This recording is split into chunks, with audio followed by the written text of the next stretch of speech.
Bismillahirrahmanirrahim. Assalamualaikum warahmatullahi wabarakatuh. Alhamdulillahirrahmanirrahim. Allahumma sholli ala Muhammad wa ala ali Muhammad. Apa kabar teman-teman semuanya? Bertemu lagi dengan saya di channel Mahkota Hati. Ya, di video kali ini saya ingin lagi-lagi membahas curahan teman-teman yang WA ke saya ya. Ada yang bertanya, ada yang sharing, ada yang minta pendapat dan lain sebagainya. Tentunya terkait masalah hutang. Yang paling banyak itu ini ya, teman-teman itu mengeluhkan pinginnya itu hutangnya cepat lunas, tanya amalan, kemudian nggak bisa bayar utang, harus melakukan apa, terus orangnya nagihnya terburu-buru gitu ya, dipaksa harus ada, sehingga yang tadinya niat nggak terjerat riba lagi dipaksa cari yang lain, pinjam sana, artinya akhirnya jadi gali lubang tutup lubang, padahal dalam hatinya nggak mau, dan berbagai keluhan yang lainnya lah.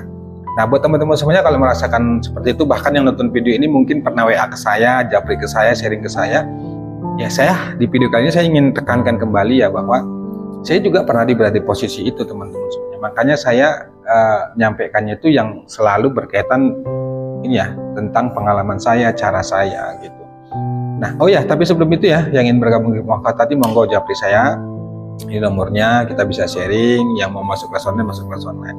Dan tentunya saya tetap berdoa ya, semoga teman-teman semuanya itu hidupnya barokah, berlimpah, kaya, hutang dilunaskan. Insyaallah yang terbaik. Dan jangan lupa bersyukur ya. Itu insyaallah teman-teman semuanya. Oke, kita kembali lagi yang tadi ke materi yang tadi, pembahasan tentang hutang. Saya tuh selalu sampaikan ya bahwa keluhan hutang gimana pun, terima keadaan tuh teman-teman semuanya. Yang paling penting itu terima kondisinya, terima resikonya. Anda dimaki, Anda dihina, kan banyak yang kayak saya, Pak, saya tadi dimaki-maki, dimarahin, saya dipaksa harus bayar tanggal sekian, kalau nggak ada rumah diplang, rumah disita, diusir dari kontrakan, anak saya nggak bisa bayar uang sekolah dan segala macam itu. Kalau udah keadaan seperti itu, terus mau gimana lagi? Anda sudah berikhtiar sana sini, kan bukan nggak berikhtiar, tetap Anda cari ini ya, berikhtiar dunia gitu ya, maksudnya pinjam sana pinjam sini dan ternyata nggak ada. Kondisi sudah seperti itu. Ya, kalau sudah seperti itu keadaannya, hal pertama yang harus kita lakukan itu ya terima resiko itu, karena memang itu salah kita. Harus kita terima resiko itu, kita dimaki, kita dihina, hadapi. Ya kalau ketakutan, ya kalau misalnya Anda nggak menghadapi resiko itu, kenapa Anda nekat lakukan pinjam uang gitu ya? Oke lah, alasannya mungkin karena kebutuhan, suami nggak tanggung jawab dan segala macamnya. Kalau sudah berbuat seperti itu, ya harus diterima resikonya, harus siap menerima resiko itu. Dan selalu yang saya sampaikan itu adalah terima dulu teman-teman, resikonya itu terima dan sabar gitu, sabar, ridho, terima dengan segala kepahitan hidup, tekanan karena utang itu Anda nggak enak. Ya mau nggak mau terima, karena memang mau gimana lagi, karena takdir yang harus kita jalani kehidupan itu ya begini dulu gitu loh. Banyak utang, diteror dan segala macamnya. Nah, kalau Anda sudah muncul rasa nerima, rasa pasrah, rasa ridho, rasa ikhlas, baru tuh masuk amalan. Masuk amalan, perbaikin sholat, ya taubat, kemudian hidupkan sholat sunnah, sholat hajat, sholat duha, banyak istighfar, banyak sholawat, gitu. Anda yang lagi riado misalnya, fokus riado sholawat, fokus pakai jalur ikhtiar langit, tapi tidak memunculkan rasa ridho, rasa nerima, ini menurut saya kurang powerful. Yang ada dalam hati itu ketika Anda beriado, kemudian bersolawat atau melakukan ibadah-ibadah itu tujuannya serta-merta hanya ingin melunasin hutang saja gitu. Allah itu tahu loh niat kita itu bersolawat, kemudian pokoknya Allah tuh tahu segalanya dalam hati kita. Makanya menurut saya tuh sesuai pengalaman saya dulu ya, kenapa dulu saya sudah riado overdosis gitu, banyak yang saya amalkan, kok nggak ada jalan keluar, kok nggak ketemu solusi, bahkan utangnya nggak lunas-lunas gitu ya. Setelah saya evaluasi ternyata benar, menurut saya ya benar. Kenapa Allah belum lunasin utang kita tuh? Bisa jadi kalau Allah lunasin, kita nggak tahajud lagi, kita nggak sholawat lagi, kita nggak sholat duha lagi, dan bisa jadi kita nggak patuh lagi sama Allah. Dan maunya Allah itu nggak begitu gitu loh. Menurut saya teman-teman, sesuai pengalamannya. Akhirnya saat itu yang saya lakukan adalah saya riado itu benar-benar ingin memperbaiki diri, bukan lagi lunas utang. Niat minta saya itu bukan lagi lunas utang. Makanya selalu saya katakan dulu tuh ketika saya riado tuh fokusnya itu udah minta ampun aja sama Allah. Astagfirullahaladzim, ampuni ya Allah, ampuni ya Allah. Allah tuh tahu, kita nggak minta ya Allah lunasin. Allah tuh maha tahu lah teman-teman semuanya, benar-benar kuasa.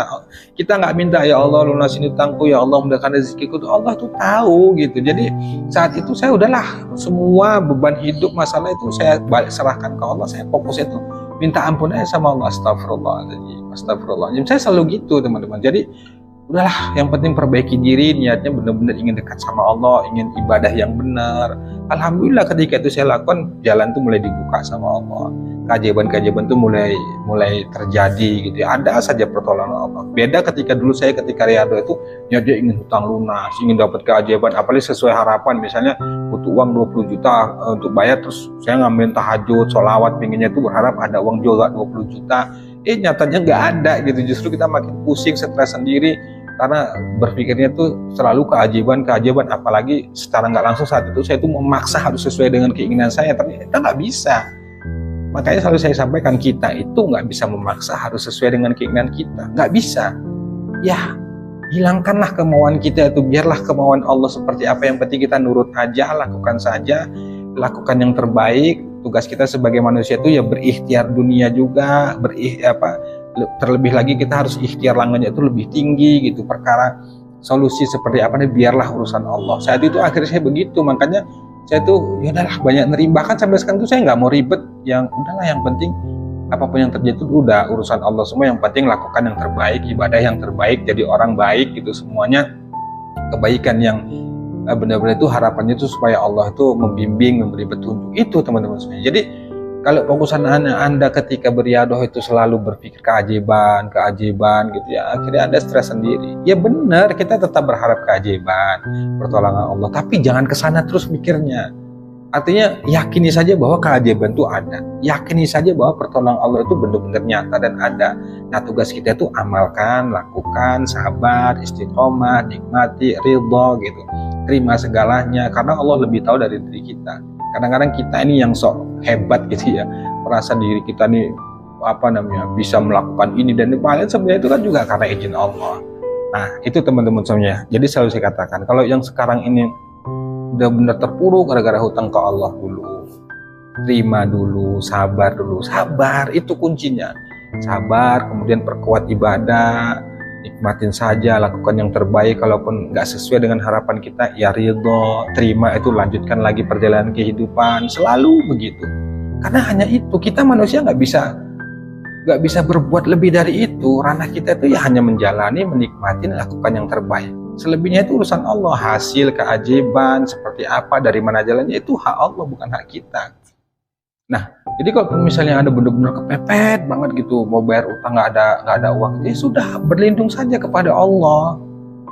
Kalau apalagi sudah nggak diakuin oleh saudara, justru dijauhi gitu ya, justru kadang-kadang kita jadi dimarahi, dimaki, dihina gitu ya.